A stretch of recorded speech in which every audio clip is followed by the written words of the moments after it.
Oke, ini recordingnya sudah mulai berjalan ya.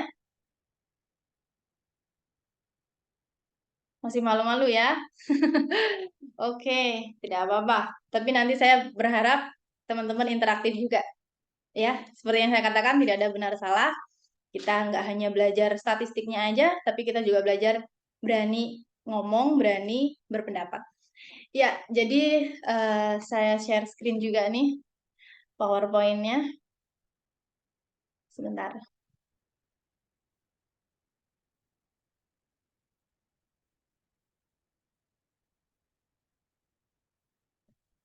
Oke, sudah terlihat ya PowerPoint dari saya.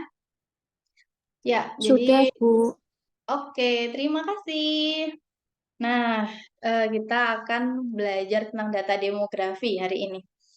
Merapikan data demografi responden. Nah, sebelumnya kita harus mengetahui nih, sumber data dalam penelitian itu ada apa aja? Kalau teman-teman, saya kurang tahu ya, kelas metode penelitiannya sudah sampai mana. Nah, jadi sumber data itu ada dua. Ada sumber data primer dan juga ada sumber data sekunder. Kalau sumber data primer, itu kita harus mencarinya, merapikannya, dan juga harus mengolahnya. Nanti kita akan belajar mengolahnya, merapikan dan mengolahnya. Kalau data sekunder, itu biasanya sudah terpublikasi oleh perusahaan. Biasanya sih yang paling simple itu adalah laporan keuangan. Kita tinggal ambil komponen-komponen apa aja yang kita butuhkan dalam data laporan keuangan, kemudian kita olah, ya kan? Jadi kalau anak keuangan biasanya akan bermain-main dengan laporan keuangan. Kalau anak keprilakuan, keprilakuan itu ada pemasaran, ada sumber daya manusia, itu biasanya akan bermain-main dengan kuesioner, begitu. Nah, di dalam kuesioner itu sendiri setidaknya ada 3 bagian, ya. Ada 3 bagian. Kalau teman-teman dapat broadcast ya atau pesan lanjut dari kakak tingkat kalian, minta tolong dong diisiin kuesioner kayak gitu. Itu biasanya terdiri dari apa aja sih bagiannya?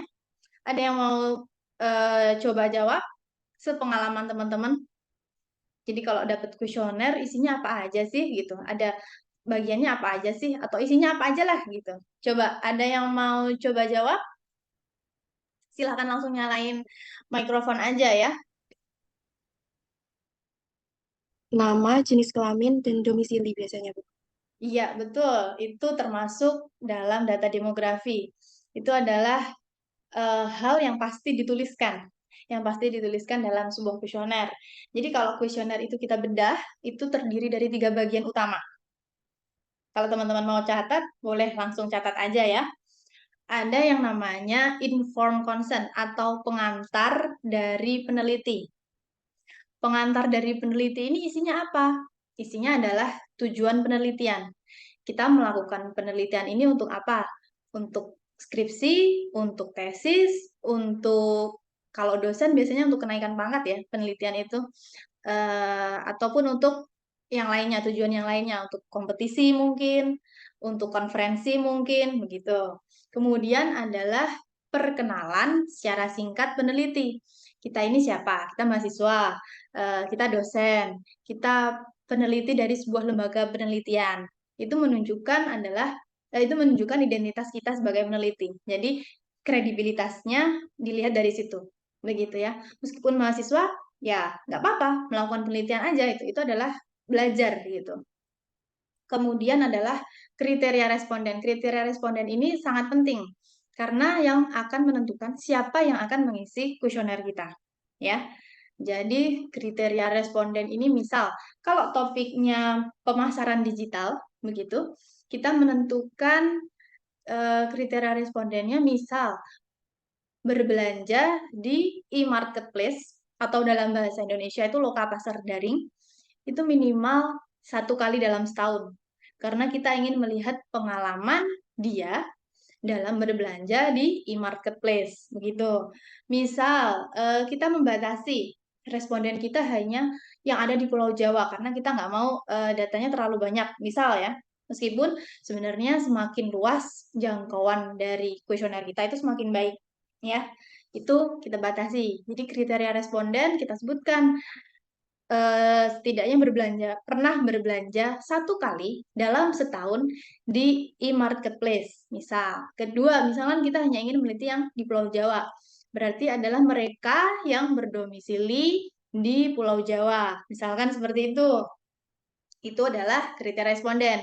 Dan yang terakhir itu permohonan kesediaan untuk menjadi responden. Jadi kita dengan sopan ya meminta tolong untuk berkenan menjadi responden penelitian kita. Kemudian setelah inform consent ya, kemudian ada juga data demografi. Ini yang akan kita bahas hari ini. Data demografi seperti yang teman kita sebutkan ya, ada nama, ada domisili, jenis kelamin, tahun kelahiran, agama, banyak sekali profesi seperti itu. Kemudian baru ada yang namanya inti dari kuesioner. Begitu. Sebelum lebih jauh kita membahas data demografi, sebenarnya demografi ini apa sih? Gitu. Ada yang mau coba jawab? Kalau kalian mendengar kata demografi gitu, kira-kira apa yang terlintas di pikiran kalian? Silahkan, ada yang ingin mencoba untuk berbagi pendapat dari teman-teman?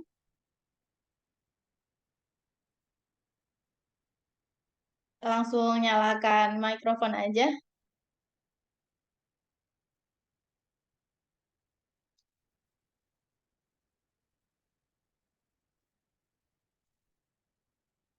Kalau misal saya tunjuk nggak apa-apa ya sebenarnya ya. Salah pun juga saya ini kok santai aja gitu. Kalau misalkan kalian dengar kata-kata demografi gitu, kira-kira apa sih yang terlintas? Boleh ya, saya coba acak aja. Saya hanya ingin melihat antusias dari teman-teman aja sebenarnya. Jadi nggak ada benar salah ya. Oke. Coba Mbak Utari Fariska, kalau dengar kata demografi apa Mbak? Itu Bu, mengenai kependudukan.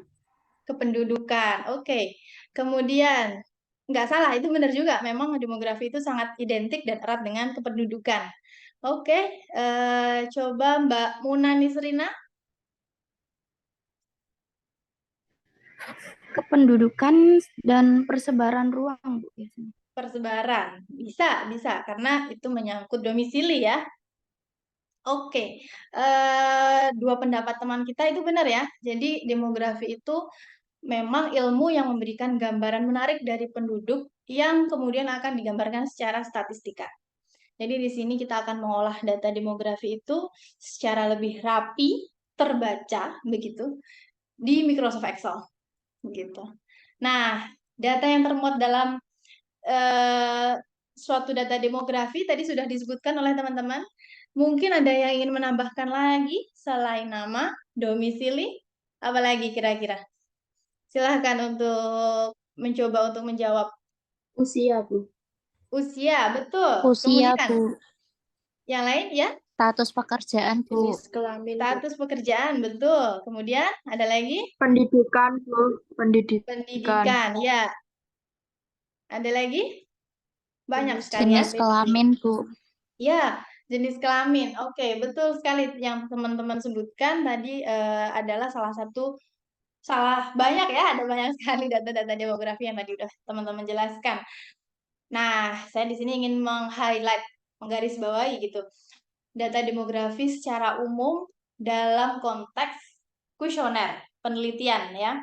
Itu misalnya nama atau inisial. Itu saya merekomendasikan untuk teman-teman ketika nanti menyebar kuesioner itu mewajibkan respondennya untuk menulis nama atau inisial. Karena apa? Karena ini akan memudahkan teman-teman dalam menandai data. Jadi kalau misalkan datanya kurang bagus dan memang harus dihilangkan gitu karena mengganggu nilai validitas dan reliabilitas, itu sangat mudah untuk mendelete-nya, begitu ya. Kemudian domisili. Jadi biasanya teman-teman itu kan tempat asal atau mungkin tempat tinggal gitu. Saya merekomendasikan untuk lebih dispesifikkan dengan kata-kata tempat domisili. Jadi misalnya kan kalau teman-teman mahasiswa itu dari luar kota nih ya. Misalkan teman-teman Upgris, misal dari kota Jogja, misal dari kota Solo. Cuman kan kalian beraktivitas lebih banyak di Semarang, ya kan? Otomatis domisili kalian adalah Semarang, bukan lagi Solo, bukan lagi Jogja, ya. Jadi saya merekomendasikan untuk menuliskan tempat domisili, karena ini akan memotret perilaku responden di daerah tersebut secara spasial, gitu, secara kewilayahan. Kemudian tadi benar ya, jenis kelamin laki-laki dan perempuan. Ini juga bisa dijadikan sebuah dummy variabel nanti ya. Kalau misalkan kita sudah mengolah data, kita memasukkan jenis kelamin sebagai variabel kontrol, itu sangat bisa. Kemudian tahun kelahiran. Tahun kelahiran ini menarik. Jadi kalau misalkan nih teman-teman meneliti gitu kan, atau melakukan menyusun skripsi lah ya, paling mudahnya, kalian mengklasifikasikan atau mengkategorikan atau membagi-bagi tahun kelahiran berdasarkan dengan rujukan ahli. Itu bisa menjadi sebuah kebaruan penelitian. Jadi teman-teman bisa meneliti berdasarkan generasi. Tentunya saya dengan teman-teman pasti berada pada generasi yang berbeda. Itu bisa kita lihat nantinya gitu dengan menggunakan uji beda nanti ya kalau kita sudah mengolah data dengan uji beda. Jadi kalau misalkan kita membedakan generasi X, generasi Y, dan generasi yang sekarang, generasi Z, itu seperti apa sih perilakunya? Beda atau sama sih perilakunya? Itu kita bisa gunakan. Ya, tapi catatannya itu tadi, tahun kelahiran harus dirujuk dari ahli. Jadi kita nggak menentukan sendiri. Tapi boleh juga kalau kita menentukan tahun kelahiran itu ya sesuai dengan preferensi kita gitu. Karena kita nggak merujuk ke penelitian yang membedakan generasi. Kemudian kalau agama ini sebenarnya nggak sensitif ya, tapi ada juga penelitian-penelitian, pun saya juga pernah melakukan penelitian yang memang mendasarkan pada perilaku seseorang yang menganut keyakinan, begitu. Ini memang agak sensitif, tapi menurut saya ini jika dibutuhkan aja. Kalau misalkan memang dibutuhkan data penelitian terkait dengan keyakinan seseorang, perilaku seseorang ketika dia meyakini sesuatu, bisa dimasukkan. Kemudian tadi juga disebutkan pendidikan terakhir. Betul, pendidikan terakhir ini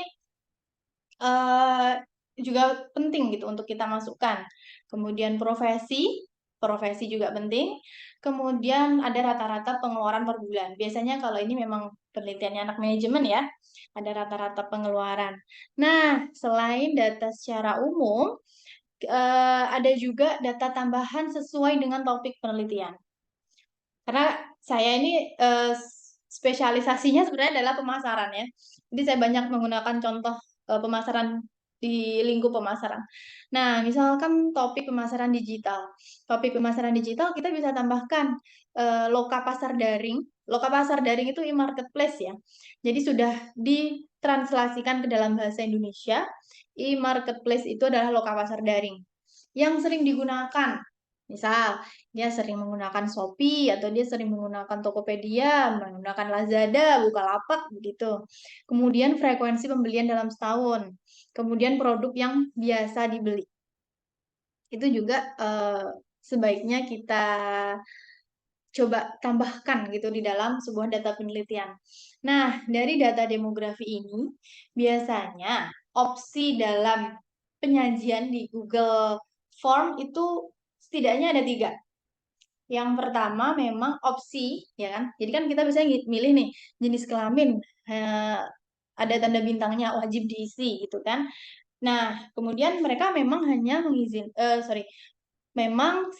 yang menyebarkan kuesioner ini hanya menghendaki memilih satu opsi jawaban. Kalau jenis kelamin kan kita nggak mungkin ya boleh memilih lebih dari 2 jawaban ya kan? Hanya diperbolehkan untuk memilih satu jawaban. Itu jenis opsi yang pertama. Opsi yang hanya bisa memilih satu jawaban. Misalnya tadi jenis kelamin, agama, kemudian tahun kelahiran, pendidikan, ya kan? Itu hanya boleh diisi dengan satu jawaban. Yang kedua, opsi yang hanya bisa memilih satu jawaban, tapi disediakan kolom lainnya. Misal profesi, ya kan? Kita memperbolehkan responden untuk mengisi profesi dia apa ya gitu. Misalkan kita nggak menyediakan, misalkan jawaban responden tidak tersedia dalam pilihan-pilihan yang kita sajikan, ya. Itu kita bisa menggunakan kolom lainnya. Jadi dia bisa mengisi sendiri. Kemudian opsi jawaban yang ketiga adalah boleh memilih lebih dari satu jawaban. Ya kan, di dalam Google Form itu pasti akan membingungkan, akan ruwet banget datanya akan seperti apa sih. Kalau kita nggak olah dengan benar, kita nggak akan rapikan, ya kan? Kita nggak rapikan pasti akan bingung gitu dalam penyajiannya, dalam pelaporannya nanti. Oleh karena itu, penting banget untuk kita belajar merapikan data demografi ini menggunakan Microsoft Excel. Cuman sebelum kita merapikan data, kita harus kenal dulu skala dalam data demografi. Nah, skala dalam data demografi ini fungsinya adalah untuk memberikan nomor. Misal, jenis kelamin ini kita beri laki-laki berapa, perempuan berapa. Seperti itu kan pasti dikasih nomor nanti. Misalkan laki-laki 1, perempuan 2. Nah, itu ada dasarnya, ya. Yaitu adalah tentang skala dalam data demografi ini. Jadi kita perlu mengenal yang namanya skala pengukuran dalam penelitian ini. Jadi skala ini akan memberikan kode pada opsi-opsi jawaban responden yang nantinya kita harus terjemahkan itu dalam Microsoft Excel. Karena kan kita kalau download Google Form ya kan, spreadsheet-nya itu kan pasti masih dalam bentuk teks ya, dalam kata-kata, belum terkode 1, 2, 3. Sedangkan dalam pengolahan data, semuanya harus diterjemahkan dalam numerik, dalam angka, dalam 1, 2, 3 itu tadi. Oke. Nah, skala nominal. Ini skala yang paling mudah untuk kita bayangkan. Ya, jadi skala nominal ini adalah untuk mengkategorikan, bahasa sederhananya begitu, membedakan objek. Kemudian juga nggak ada urutannya. Contohnya adalah jenis kelamin. Jenis kelamin ini ya hanya laki-laki dan perempuan, ya. Nggak ada laki-laki lebih baik dari perempuan atau perempuan lebih baik dari laki-laki. Nggak ada. Nggak ada peringkatnya juga. Oke?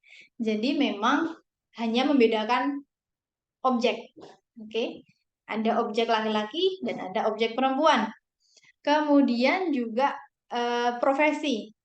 Profesi itu juga nominal. Nggak ada ceritanya, ini misal aja ya, ASN lebih baik dari TNI atau Polri. Nggak ada. Karena ya itu nggak diurutkan, itu nggak diperingkatkan begitu. Itu hanya mengkategori aja ya. Ada laki-laki, ada perempuan, ada misalkan untuk profesi ada ASN, ada TNI Polri, ada pegawai BUMN, pegawai BUMD, pegawai dan seterusnya ya. Jadi tidak ada peringkat.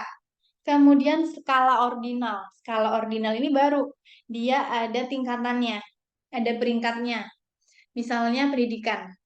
Nah, pendidikan ini SD, SMP, SMA, ya kan? S1, S2, S3, begitu. Itu adalah level-level ya.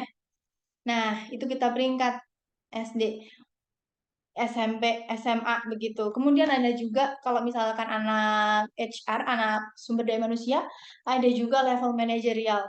Misal, staff, kemudian ada supervisor, kemudian ada manager, kemudian ada top manager, misal, seperti itu. Itu kan tingkatan, ya kan? Itu skala ordinal.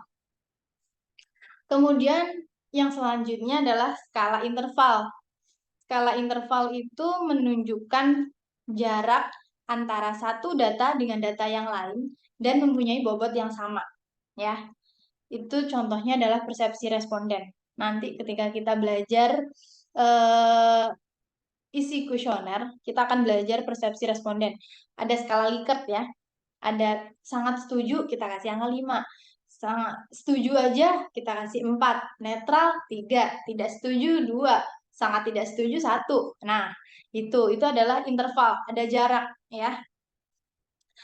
Kalau yang terakhir ini adalah skala rasio. Skala rasio ini hampir sama dengan interval, tapi memiliki nilai 0. Kalau interval nggak ada 0. Misalkan persepsi tadi hanya ada angka 5 hingga angka 1. Kalau skala rasio ini ada angka 0-nya sebagai angka mutlak. Dan jaraknya sama. Jadi antar level ya itu memiliki jarak yang sama gitu. Terukur. Nah, terukur ini biasanya melibatkan dengan satuan. Misal, rata-rata pengeluaran itu satuannya adalah rupiah. Kemudian berat badan, satuannya adalah kilogram. Kemudian tinggi badan, ada sentimeter. Seperti itu. Oke, dari skala dalam data demografi mungkin ada yang ingin ditanyakan, begitu? Atau yang mungkin masih bingung? Silahkan, saya perkenankan untuk teman-teman coba bertanya kalau misalkan ada yang ingin ditanyakan, atau mungkin teman-teman juga ingin menambahkan atau sharing gitu. Oke?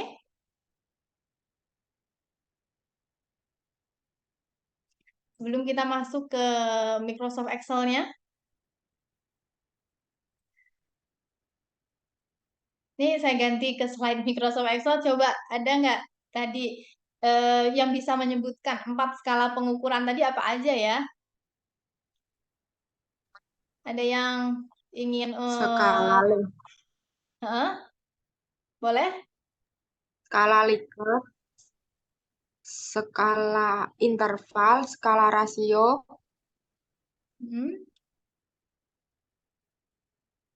Itu yang diingat. Nggak apa-apa. Saya luruskan ya, kalau skala Likert itu nggak termasuk. Tapi skala Likert itu nanti kita gunakan untuk penomoran dalam kuesioner. Kalau rasio benar, interval benar. Kemudian ada juga skala nominal dan skala ordinal ya. Itu adalah tentang skala pengukuran. Nah, ini kita harus siap-siap Excel-nya. Silahkan dibuka dulu Excel-nya. Jadi ini nanti akan ada tugas. Tugasnya sangat mudah sebenarnya. Mengerjakan apa yang saya kerjakan hari ini. Jadi teman-teman bisa juga sekarang dibuka Excel-nya, ya, yang sudah siap, sudah ready. Kita kerjakan bareng-bareng fungsi-fungsi ini dalam Microsoft Excel yang file Excel yang tadi sudah saya bagikan. Gitu. Sembari saya menyiapkan data Excel-nya. Saya mohon izin untuk out kamera dulu untuk minum sebentar.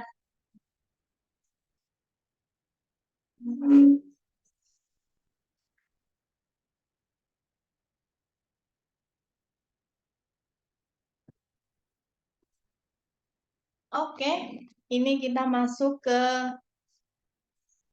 tampilan data Excel yang misal baru saja kita download dari Google Form yang sudah kita sebar, sudah kita distribusikan. Jadi pasti datanya akan berbentuk seperti ini. Sebenarnya ini data yang sudah saya rapikan sih. Biasanya pasti ada timestamp. Jadi kapan dia ngisi itu pasti ada. Jadi ketika kita nyebar kuesioner melalui platform Google Form ya, kita akan mendownloadnya itu dalam bentuk file Excel. Dan datanya akan tersaji setidaknya seperti ini. Jadi ini masih menggunakan teks ya. Teks itu maksudnya tulisan huruf.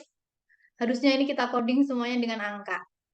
Bayangkan saja kalau datanya ada sekitar 100, 200 gitu. Karena dalam SPSS ya, setidaknya SPSS aja, itu minimal data yang kuat, yang istilahnya tuh baku gitu untuk diolah, setidaknya melibatkan 100 data. Banyak sekali kan.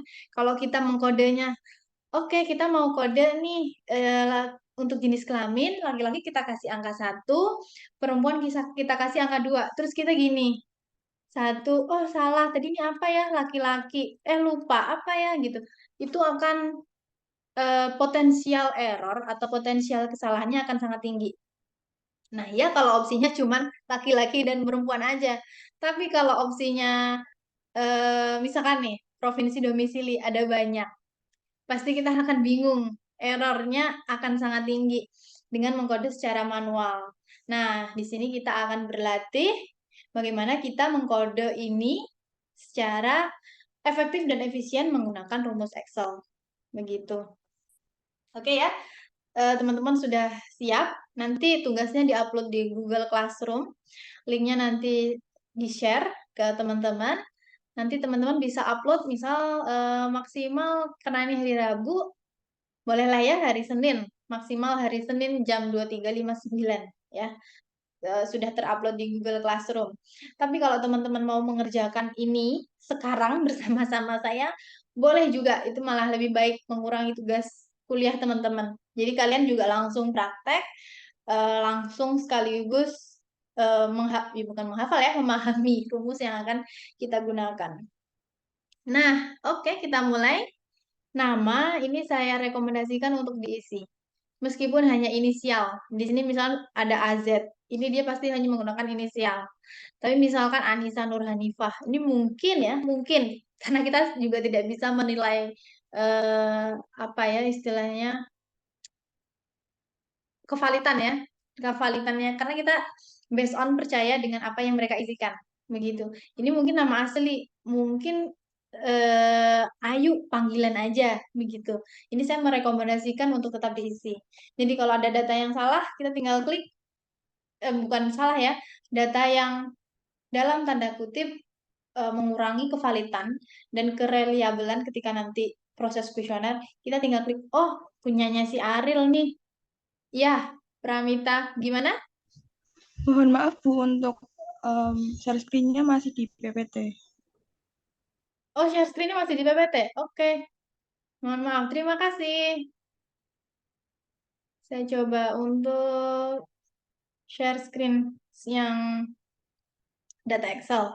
Terima kasih sudah diingatkan. Nah, ini datanya ya. Sudah ter-sharing ya. Nih, ini saya ulangi lagi ya. Jadi nama ini sebaiknya diisi agar memudahkan kita menandai data mana sih yang membuat kevalitan dan reliabelnya itu turun begitu. Jadi kita bisa dengan cepat menemukannya. Oh, ini misalkan punyanya Amel gitu. Kita harus drag, kita harus keluarkan gitu. Itu lebih cepat dan lebih gampang. Nah, saya ulangi lagi ya. Misal ini kan jenis kelamin. Jenis kelamin laki-laki dan perempuan. Kalau kita ngasih nomornya gini, 1, 1, 1, 2, tadi laki-laki, salah ding, 1 gitu.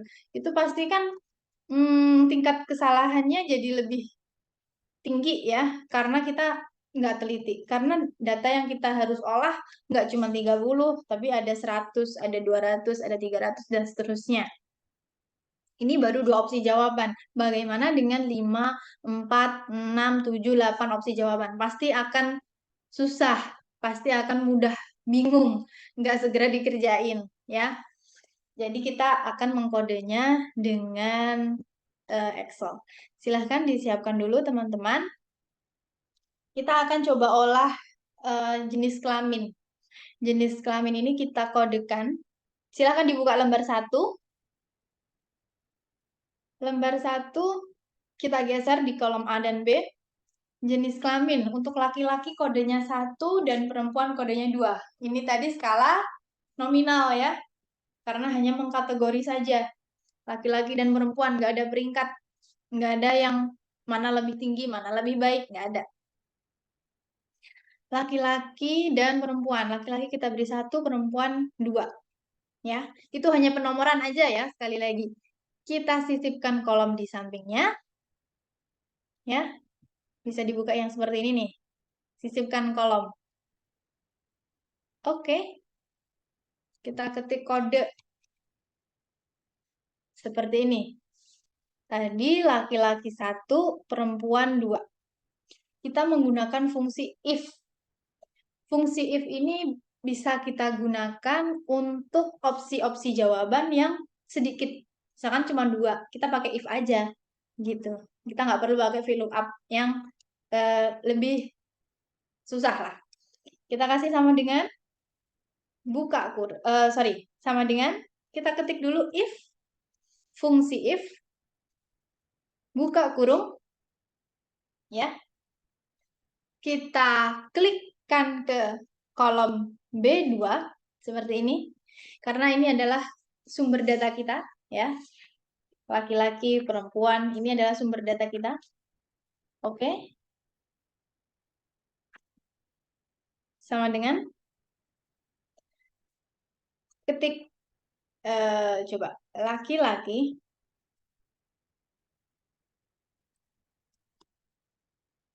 tanda petik koma 1. Jadi kalau laki-laki sorry, ini bukan sama dengan ya.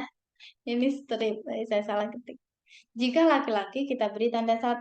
Jika perempuan selain laki-laki kita beri tanda 2. Coba kita cek dulu. Oke, begini. 1. Nah, untuk laki-laki kita beri angka 1. Cara bacanya, jika laki-laki kita beri kode 1. Selain laki-laki kita beri kode 2. Begitu. Jadi if sama dengan if, kemudian kita klikkan di sini, kolom B2 ya, sama dengan tanda petik, kita tulis laki-laki, sesuai dengan penulisannya ada laki-laki, strip laki-laki, kita tuliskan sama, tanda petik, koma, 1 untuk laki-laki, 2 selain laki-laki, enter. Kemudian kita coba. Nah, muncul, ya kan? Kita klik 2 kali. Jadi ketika sudah bisa kita drag secara manual, kita drag turun, tarik ke bawah itu bisa. Tapi misal datanya ada ratusan kan kita capek ya kalau ngedrag secara manual. Jadi sampai muncul tanda plus begini, klik 2 kali. Oke, sampai di sini teman-teman bisa mengikuti? Atau minta diulang, silahkan melambaikan tangan atau langsung aktifkan audio ya. Ulang, Bu. Kalau minta diulang. Tolong boleh diulang. Minta tolong diulang. Oke, kita kosongkan lagi. Ya. Ini kita kosongkan dulu, hapus dulu. Kita ketikkan sama dengan. Oke. Kita ketik bareng-bareng aja ya. If. Fungsi if ya. Kemudian buka kurung. Klik ke sampingnya sini, B2. Mohon maaf, B3. Sebentar. Ini salah nih, karena tadi saya kurang ke atas. Sebentar ya, ulangi lagi ya. Bentar, saya ulangi dulu. Karena tadi datanya nggak yang di nomor 1. Sama dengan if buka kurung, klikkan ke B2. Sama dengan tanda petik ya, petik 2 gitu. Kita tulis laki-laki, ditutup dengan petik lagi, koma, 1, koma, 2. Tutup kurung. Artinya, cara bacanya, jika laki-laki kita beri kode 1. Ini, angka 1. Jika selain laki-laki berarti perempuan kan? Kita beri angka 2. Dan begitu. Kita tulis 1,2. Setelah itu kita enter. Nah, klikkan di sini. Mohon maaf. Kita klik di sini, di kolom yang tadi sudah kita kerjakan, sampai muncul tanda plus seperti ini, klik 2 kali. Nah, atau kalau misalkan belum bisa di drag secara manual, karena mungkin ini datanya masih sedikit ya, masih ada 30 data aja. Begitu. Kita rapikan dikit. Oke, bisa kita lanjut ke usia? Bisa, Bu. Oke. Usia, kita sisipkan lagi kolom. Ketik lagi kode. Ya. Ini karena datanya, kita buka lembar 1. Ini karena data usia ini ada 4 data. Kalau kita pakai if itu panjang. Ya. Jadi kita menggunakan fungsi VLOOKUP. Kalau if 2 data oke. Tapi kalau sudah lebih dari 2 data itu capek ya. Jadi kita menggunakan fungsi VLOOKUP. Di sini ada 4 data. Ya. Kita klasifikasikan usia dari 16 hingga 25 itu berarti rentangnya berapa? 10 tahunan ya, sekitar 10 tahunan ya itu. Nah, ini balik lagi ke form respon 1 sama dengan ya. Kita tulis VLOOKUP. Oke. Kita menggunakan VLOOKUP. Begini. Buka kurung. Ya. Merujuk pada kolom yang ini sumber datanya. Begini. Silakan coba ditulis dulu sama teman-teman.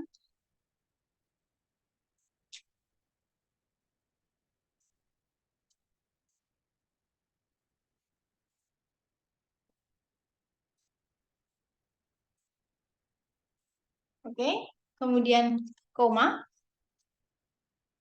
Kita klik lembar 1. Kemudian kita blok ini begini. Ya. Nah. Sudah sampai sini sudah? Atau perlu diulang?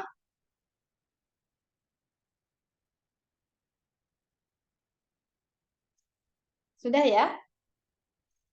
Kita kunci F4 dengan F4. Kalian bisa mengetikkannya sembarang, mau di depan C, mau di tengah, di belakang, sama aja. Ya. Misal saya di tengah. Ini kita klik F4. Seperti ini. F4. F4 aja di keyboard. Di keyboard diketik F4. Klik F4 bukan diketik ya. Klik F4. Yang di sini juga klik F4 begini. Kemudian ketikkan angka 2. Nanti saya jelaskan kenapa 2. Kemudian tanda koma lagi. False. Tutup kurung.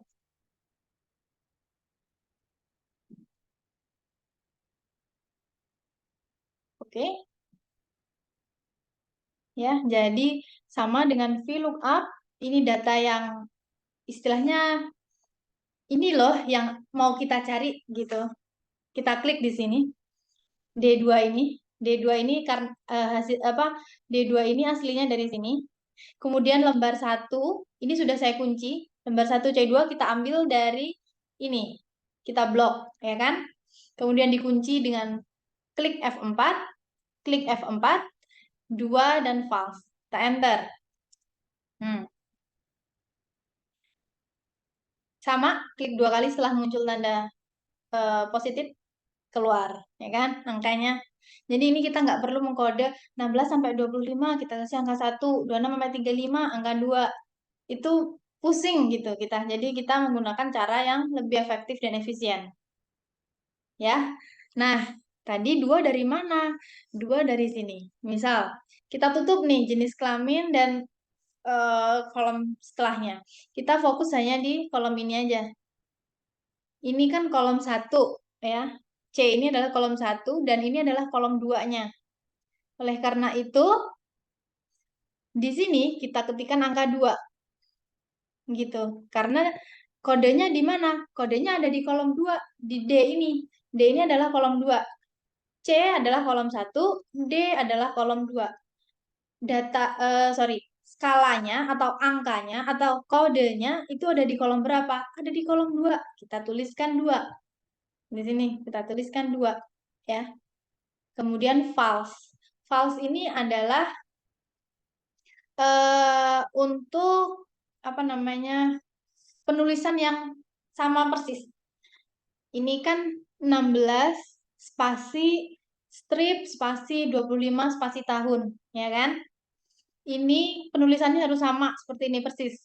Kalau kita pilih true, true itu yang mendekati. Misal 16, karena di sini kita nulisnya pakai spasi dan ternyata kita pakainya true, jadi dia akan data yang setidaknya sama, nggak harus sama penulisan begitu. Tapi untuk ketelitian kita menggunakan false, ya. Saya lebih merekomendasikan menggunakan false daripada menggunakan true. Kalau true itu nggak perlu identik 16 strip 25 spasi tahun gitu, itu bisa, ya. Tapi kurang teliti, istilahnya begitu. Jadi menggunakan false agar penulisannya sama persis. Begitu. Kalau nggak sama persis, ya, yang di sini pun, di sini, yang saya maksud sama itu adalah antara ini, kolom C ini, penulisan di kolom C, dan penulisan di sini. Kalau nggak sama, ya nggak akan keluar, akan NA, not available, begitu. Tapi kalau sama persis, pasti akan keluar angkanya. Oke, kita coba lagi ya. Ini kita masih menggunakan fungsi VLOOKUP. Masih menggunakan fungsi VLOOKUP karena datanya lebih dari 2, itu tadi. Sampai di sini ada yang masih bingung atau ingin ditanyakan? Iya, Bu, masih bingung. Masih bingung? Ya, oke. Kita ulangi lagi ya. Ini nggak apa-apa, apa namanya, kita lama di sini. Yang penting teman-teman ngerti dulu. Kita hapus dulu. Ke bawah kita hapus. Biar kita ulangi dulu. Sama dengan, tulis sama dengan dulu.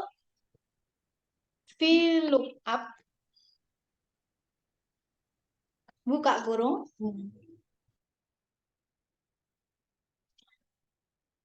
kolom yang akan kita kode, kolom yang mana? Kolom ini. Ini nih pengen kita kode 26 hingga 35 tahun. Mohon maaf, saya kebiasaan kurang ke atas nih. Nih, jadi di baris di sini ya. Baris kedua. Sama dengan VLOOKUP, buka kurung. Yang mau kita kode yang mana? 16 sampai 25 tahun. Klik di sini. D2 berarti. Klik. Koma. Sumber datanya ada di mana? Sumber datanya ada di lembar 1. Buka lembar 1. Kita blok ini. Tanpa usia kode ya. Usia dan kode tidak perlu diblok. Jadi hanya isinya aja. Ini aja yang diblok. Oke? Setelah itu kita kunci.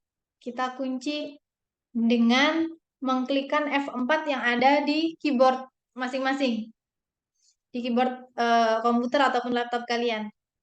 Klik di tengahnya atau depannya, belakangnya bisa. Sekali klik aja, satu kali ketik. Kita ketik F4. Yang di sini pun juga C2 dan D5 itu dikunci. F4, koma, 2, koma, false. Tutup kurung. Begitu. Oke? Yang mau coba untuk mengerjakan sudah sampai di sini? Sudah sampai ngetiknya? Iya, Bu, sudah. Udah, kita enter. Angkanya 1 bukan? Iya. Ya, kemudian klik di sini hingga muncul tanda positif yang bentuknya seperti ini. Jadi kan ada yang begini positifnya, ada yang begini, yang sampai keluar seperti ini. Klik 2 kali. Nah, atau mungkin bisa di drag manual juga nggak apa-apa. Oke, keluar angkanya. Iya, Bu. Ya, sama ya. kita coba biar lebih hafal lagi, biar lebih lancar lagi, kita coba di provinsi domisili. Kita sisipkan lagi kode. Nah, di sini. Jadi ini kita harus kode satu persatu. Satu persatu harus kita kode agar nantinya bisa diolah. Nah, ketika pengolahan ini harus dihapus. Ini tulisan ini harus dihapus. Kode ini diganti dengan kode jenis kelamin. Mohon maaf ya, diketik aja langsung. Sorry, langsung aja jenis kelamin gitu, tanpa kata kode. Seperti ini. Ini juga langsung aja usia. Ini saya tulis kode tuh untuk membedakan aja sebenarnya. Ini kita langsung ketik aja provinsi domisili sama. Begini. Nanti dalam pengolahan penggunaan alat SPSS ini dihapus nih. Jadi udah nggak ada tulisan laki-laki perempuan, udah nggak ada lagi tulisan 16 sampai 25 tahun. Yang ada hanyalah angka aja. Angka yang sudah kita kode itu tadi. Ya, karena memang pembacaan data dari SPSS, karena nanti ini akan diolah ke SPSS ya untuk statistik deskriptif, itu hanya terbaca angka aja di SPSS, begitu. Ya, provinsi domisili kita coba codingkan ya, kita coba kodekan menggunakan VLOOKUP sama dengan tulis VLOOKUP. Oke, buka kurung. Ini mau huruf kecil, huruf besar, nggak apa-apa ya, sama ya kalau tulisan VLOOKUP-nya ini. Klikkan di data yang ingin dikode, kolom yang ingin dikode. Klik kolom F2, DKI Jakarta. Kita klik. Kemudian koma. Sumber datanya di mana? Sumber datanya ada di lembar 1. Kita buka lembar 1. Provinsi domisili. Ini di blok. Ya, hanya DKI Jakarta hingga Jawa Barat, kemudian 1 hingga 6. Oke. Ini nggak urut ya, DKI Jakarta di Jogja. Ini nggak menunjukkan apa namanya urutan juga. Kita klik, sudah. Ya. Untuk DKI Jakarta kita kodekan 1. Untuk DI Yogyakarta kita kodekan 2. Jawa Timur kita kodekan 3. Banten 4, Jawa Tengah 5, dan Jawa Barat 6. Ini udah di blok. Kita kunci. E2 dan F7 kita kunci dengan mengklik F4. F7 juga kita kunci dengan F4, koma 2. Karena kodenya tadi ada di kolom kedua. Oke. Kemudian false. Nih, ini kan ada tulisan ya, true hampir sama, false persis sama. Kita untuk ketelitian kita menggunakan false, yang persis sama. Ya, jadi bukan hampir sama. Kalau hampir sama itu berarti masih beda. Tapi kalau persis sama berarti identik, sama banget gitu. Tutup. Enter. Akan muncul angka 1. Kita drag ke bawah. Nah, seperti ini. Ya. Itu kita lakukan sampai data pendidikan terakhir juga kita kode pekerjaan. Kemarin request dari Bu Noni itu biasanya mahasiswa kalau misalkan, ini kita geser ya, sampai keluar P1, P2, P3 ini. Biasanya mahasiswa itu ketika mendownload Google Form, Google Spreadsheet-nya tuh masih bertulis sangat setuju, setuju, netral, tidak setuju. Ini berarti perlu kita kode juga agar menjadi angka. Ini nantinya akan menjadi angka 54321 ya. Jadi kalau sangat setuju kita kasih angka 5, setuju 4, netral 3, tidak setuju 2, sangat tidak setuju 1. Karena itu tadi SPSS hanya membaca data dalam bentuk angka. Begitu. Itu makanya kita harus mengkodekan data kuesioner yang ada di Excel. Kita loncat ke sini, karena ini juga sama, menggunakan VLOOKUP juga. Kita bikin kolom lagi, sisipkan. Ini juga kita, satu-satu dulu aja ya. P1.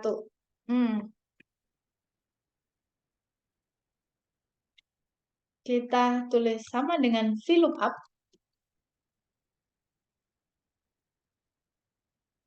Buka kurung. Data yang ingin kita kode, N2, koma, sumber datanya di mana? Buka lembar 1. Kita cari. Ini, opsi jawaban. Kita blok. Oke. Yang diblok hanya ini saja, tanpa header di atasnya ini. Kita kunci, S2 kita kunci dengan klik F4, T6 kita kunci dengan klik F4, kemudian koma 2, kemudian koma lagi, false. Tutup kurung, enter. Sangat setuju, skornya adalah 5. Double klik. Oke. Jadi saya ulang lagi ya, ini kenapa 2 gitu kan? Ini boleh nggak 3? Tergantung ya. Kalau misalkan datanya ada 3, data yang ingin kita kodekan di sini ada lagi, ya kita pakai angka 3. Tapi karena hanya di sini, berarti 2. Jadi kita tutup nih, gini. Coba nih. Nah, begini ya. Ini adalah kolom 1, ini adalah kolom 2. Ini, angka 2 ini, bersumber dari sini. 1, 2. Kolom 1, kolom 2. Karena kodenya ada di kolom kedua. Ya, angkanya ada di kolom kedua. Kita ingin tulisannya seperti sesuai dengan kode yang ada di kolom kedua. Kita tulis 2. Kemudian false. Tutup kurung, di enter. Oke. Ada yang ingin mencoba untuk trial? Mungkin dengan mendikte saya. Misalkan kalian sebutkan, Bu, sama dengan VLOOKUP, nanti saya yang tulis. Ada yang ingin mencoba? Salah nggak apa-apa loh ya. Nggak ya, Bu? Oke, silakan Mbak. Sama dengan Ya, VLOOKUP, ya, buka kurung, betul. F2, P2, P2, ya, koma, ya, data di lembar 1, ya, yang opsi jawaban, ya. yang sangat setuju sampai 1. Oh ya, betul. Terus, Di F4, ya, lalu koma, ya, koma, 2, ya, koma lagi, false. false. Oke. Jangan lupa tutup kurung dan enter. Ya, Iya. begitu. Seperti itu, teman-teman. Jadi, itu harus dikode. Ya, karena ini memang data yang penting gitu. Ini data kuesioner kalau yang seperti ini ya. Inti kuesionernya. Kita kembali lagi ke data demografi. Jadi selanjutnya nanti bisa ngerti ya, kalau misalkan mengkode pendidikan terakhir seperti apa. Pendidikan terakhir, pekerjaan, rata-rata pengeluaran, favorit loka pasar daring, itu semua menggunakan fungsi VLOOKUP. Nanti teman-teman coba kerjakan. Kalaupun nanti misalkan tugas yang kalian kumpulkan, misal ada kesalahan, Bu, ini kok NA, nggak apa-apa, kirim aja. Jadi saya menilai tugasnya itu bukan dari tugas itu jawabannya benar, tapi saya ingin melihat proses kalian ya. Jadi misalkan nanti tiba-tiba nggak muncul angkanya, nggak 1, 2, 3 gitu, udah 1, 2, 1, kok NA ya? kok NA lagi ya, kok 1, 2 lagi ya gitu. Nggak apa-apa, kirimkan apa adanya aja. Ya, karena pas di awal banget ketika saya latihan ini ya, dulu banget di awal latihan saya ini, latihan Microsoft Excel untuk mengkode, karena saya harus menghadapi data yang banyak, saya juga mengalami hal yang sama. Mungkin saya lupa mengunci F4. Mungkin saya lupa mengkliknya sumber datanya di mana. Begitu. Jadi itu nggak apa-apa, itu adalah proses belajar ya. Kirimkan apa adanya aja. Kita langsung ke kategori produk yang biasa dibeli. Mohon maaf, ini berarti saya sampai 10:30 ya. Karena kan 1,5 jam bukan? Dari teman-teman? Ada yang tahu ini mata kuliah pas berapa ini, pas 7D ya? Itu sampai 10:30 bukan? Iya, Bu, sampai 10:30. Iya, Bu. Iya, Bu. Siap, oke. Kita langsung ke kategori produk. Nah, kategori produk ini agak panjang sebenarnya. Karena kategori produk ini responden diperbolehkan untuk memilih lebih dari satu opsi jawaban. Makanya di sini ada koma. Fashion dan kecantikan elektronik. Jadi misal kalian bayangkan di Google Form ada pertanyaan kategori produk yang biasa dibeli. Boleh pilih lebih dari satu. Yang biasa dibeli di marketplace ya, mohon maaf. Saya biasa beli produk fashion dan kecantikan, saya beli. Saya beli juga elektronik, saya centang juga. Saya beli makanan dan kebutuhan pribadi, saya centang juga. Tapi saya nggak beli furnitur dan perawatan, berarti kan saya nggak centang. Nah, ada 3 opsi jawaban. Ini nggak bisa, kalau pakai VLOOKUP biasa nggak bisa. Kita harus pecah-pecah dulu. Oke, ini saya agak ngebut sedikit ya. Nah, ini harus dipecah dulu. Saya sudah siapkan di sini. Lembar O. Ini di lembar 1. Oke. Ini kita, biar gampangnya ya, kita copy dulu aja. Kita copy dulu, taruh di lembar 2. Kita paste. Begini. Oke. Ini kita perlu pecah datanya dulu, jadi biar masing-masing. Mohon maaf, bukan yang ini, ding. Salah. Ulangi ya. Yang ini, data ini nih. L. Yang form response 1, kita copy. Taruh di lembar 2. Pastekan. Begini. Ini kita harus pecah, fashion dan kecantikan sendiri, elektronik sendiri, makanan dan kebutuhan pribadi sendiri. Ini harus kita pecah. Caranya begini. Oke. Klik data. Blok dulu ya. Data, ini di blok. Data, text to column. Klik text to column. Dibatasi. Oke. Berikutnya, tab tetap. Klik lainnya. Ketikan koma. Nah, di sini kan nampak nih. Jadi masing-masing ya kan? Ada displaynya, pratinjaunya. Kemudian fashion dan kecantikan sendiri, elektronik sendiri, makanan sendiri. Berikutnya. Selesai. Nah, ini jadi masing-masing nih. Sudah terpecah. Ya kan? Nih. Ada berapa rentang? Ada 4. Jadi yang nomor 11, dia memilih fashion dan kecantikan, dia pernah beli fashion dan kecantikan, dia pernah beli elektronik, dia pernah beli makanan dan kebutuhan pribadi, dia pernah beli furnitur dan peralatan. Kita diminta untuk menghitung produk fashion dan kecantikan ini dibeli oleh berapa orang, elektronik berapa orang, makanan dan kebutuhan pribadi berapa orang, furnitur dan peralatan berapa orang. Gitu. Ini kita gunakan fungsi VLOOKUP. Jadi ini kita pecah dulu. Setelah kita pecah, kita gunakan fungsi VLOOKUP untuk masing-masing pilihan. Ya. Ini sebenarnya waktunya udah agak mepet ya. Saya pengennya ada summary di akhir sebenarnya. Maaf, maaf.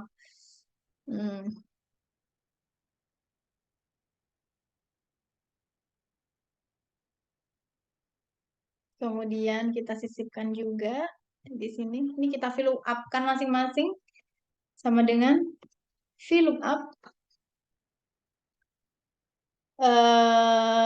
ini klik fashion dan kecantikan yang ingin kita kode, koma, buka lembar 1. Ini kita blok, ya, sumber datanya ada di sini. Kita blok, masih sama prinsipnya. Kunci juga, F4, F4, koma, 2, ya, ada di kolom kedua kodenya. False, tutup kurung, enter. Oh, ada yang salah. Nah, seperti ini nggak apa-apa. Ini adalah proses belajar ya. Ini belum ada komanya ternyata. Nah, kita harus teliti. Baru enter. Seperti ini. Bu, ini kenapa kok ada kosong-kosong dan seperti ini? Berarti yang nomor 4 itu dia hanya memilih fashion dan kecantikan aja. Begitu. Ini nanti ketika di VLOOKUP pasti nilainya adalah NA. Nggak apa-apa ya. Kalau untuk rapinya sih kita bisa short. Kita bisa urutkan. Begini. Ya, ini kita hilangkan dulu nih. Sorry. Kita short yang di bagian ini aja. Begini. Oh, masih tetap ya ternyata. Nggak apa-apa ya, nanti akan muncul NA. Ini karena waktunya udah tinggal 8 menit. Sebenarnya saya ingin melanjutkan ini ya. Cuman karena kayaknya mungkin ada dari teman-teman yang ingin melanjutkan kuliah ke mata kuliah berikutnya. Jadi setidaknya pertemuan kita untuk Microsoft Excel sampai dengan VLOOKUP dulu. Nanti teman-teman boleh kerjakan. Kecuali ini, nggak apa-apa. Kategori yang biasa dibeli ini nggak usah dikerjakan. Karena saya memang belum tuntas menjelaskannya, mohon maaf. Ya, intinya adalah setelah dipecah-pecah, kita VLOOKUP-kan masing-masing. Begitu. Nanti kita bisa totalkan berapa yang pilih fashion dan kecantikan ini dengan fungsi COUNTIF. Ya, sebenarnya ini harusnya dicontohkan, cuman karena keterbatasan waktu, ya saya ingin mensummary apa aja yang teman-teman dapat hari ini. Itu lebih penting daripada mengejar materi yang harus selesai. Oke, bisa disebutkan teman-teman sedikit dari pembahasan kita di 1,5 jam ini, apa aja? Kita dari pagi tadi belajar apa aja? Silahkan, ada yang ingin berpendapat, menyebutkan. Tadi kita belajar apa? Belajar skala, belajar fungsi apa gitu mungkin? Di 7 menit terakhir. Belajar data demografi responden, Ya, kuesioner, ya. dan mengubah data Excel ke numerik. Betul, ya. Ada yang ingat skala ada apa aja? Skala ada 4 jenis, Bu. Yang pertama ada skala nominal, kedua ada Ya. ordinal, ketiga interval, dan juga yang terakhir rasio. Ya, betul. Kalau fungsi yang digunakan di Excel untuk data yang hanya ada 2 opsi atau 2 kondisi, laki-laki dan perempuan, ini kita menggunakan fungsi apa? Fungsi if. Fungsi if. Kalau datanya lebih dari 2, Lookup. lookup. Oke. Ya, nanti saya minta tolong teman-teman untuk mengerjakan tugas praktikum. Semuanya dikerjakan, kecuali ini ya, karena ini memang, mohon maaf, belum selesai, ya, saya belum selesai menjelaskan. Jadi, selain ini dikerjakan semuanya, diberi kode ya, 5, 4, 3, 2, 1. Sumber data ada di lembar 1. Nanti kalian praktekkan seperti apa yang saya contohkan tadi. Nah, pesannya nanti ketika misal kalian menyebarkan kuesioner, kemudian mengolah data demografinya, ya, untuk mempermudah, kalian bikin catatan seperti ini, seperti saya di sini. Ini adalah jawaban dari responden, ya kan, ada di lembar satu, ada di form responsnya 1, karena di-download dari Google Form. Kemudian bikin catatan di lembar 1 seperti ini. Laki-laki mau diberi kode berapa, perempuan mau diberi kode berapa, biar nanti kalian tinggal membloknya aja ketika menggunakan fungsi VLOOKUP dan langsung diaplikasikan. Begitu. Jadi apa namanya? Mempermudah dan mempercepat pekerjaan kalian. Ya. Nanti pun kalau misalkan kalian sudah bekerja ya, sudah mulai memasuki dunia bekerja, bukan lagi mahasiswa, setidak-tidaknya misalnya kalau jurusan manajemen itu pasti salah satu favoritnya yang dilamar itu pasti seenggaknya admin dan keuangan mungkin ya, admin keuangan kayak gitu. Itu kurang lebihnya pasti akan berkecimpung dengan Microsoft. Salah satunya Excel. Jadi semoga apa yang kita pelajari hari ini setidaknya bermanfaat untuk nanti di persiapan skripsi ya, ataupun juga nanti bermanfaat untuk ketika kalian bekerja ya. Karena pengolahan data yang paling sederhana, paling ringan alatnya, dan bisa apa aja itu sebenarnya adalah Excel. Kalau teman-teman menguasai Excel itu bagus sekali ya. Kalau misalkan Word ya pasti udah bisa lah ya, karena kan kalian juga kuliah mengerjakan tugas pakai Word ya. Kalau Excel memang kadang jarang disentuh, tapi sebenarnya ini adalah penting dan bermanfaat untuk teman-teman. Kalau presentasi ya udahlah ya pakai PowerPoint. Seperti itu. Oke, ada yang ingin ditanyakan? Di Boleh 3 menit. yang itu mecah data nggak Bu? Tadi ketinggalan. Oh, mecah data. Boleh mecah data. Ini saya hapus ya di 3 menit terakhir. Oke. Karena teman kalian ingin tahu mecah data bagaimana, simpel aja kok ini. Coba ini delete dulu.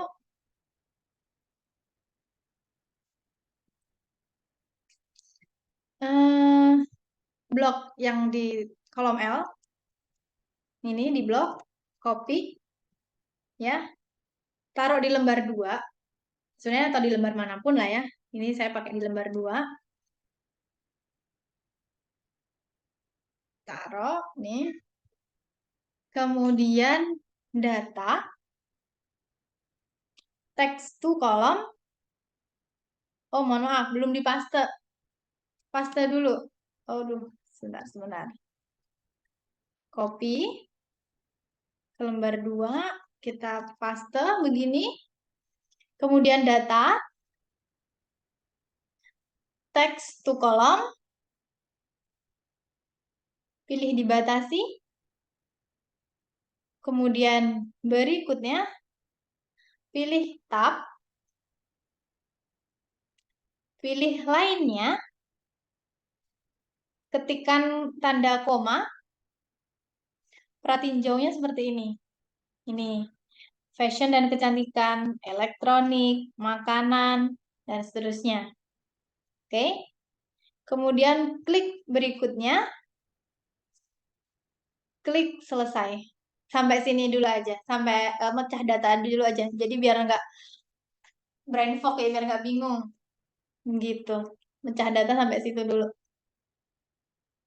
Ya. Ini Maaf, jadi udah. Ya, tadi tab sama apa Bu yang dicentak? tab sama lainnya. Lainnya diisi koma. Itu. Ya, berikutnya kemudian selesai. Nanti akan tersaji demikian. Jadi udah terpisah-pisah. Nanti tinggal kalian kembangkan sendiri dengan fungsi VLOOKUP ya. Ini dihitung masing-masing VLOOKUP-nya seperti apa. Tapi kalau untuk tugas ini nggak perlu dikerjakan ya yang kategori produk, karena memang kurangnya manajemen waktu yang baik dari saya ya. Mohon maaf. Oke, karena udah 10.30, ini saya harus akhiri, saya stop share dulu. Dan kita stop recording. Sebentar, kita stop recording. Ini Bu Noni masih join atau mungkin perjalanan ke kampus ya? Tadi Yes. sudah. Oke. Oke. Oh, Bu Noni ternyata sudah on. Ini saya akhiri dulu, saya stop recording juga.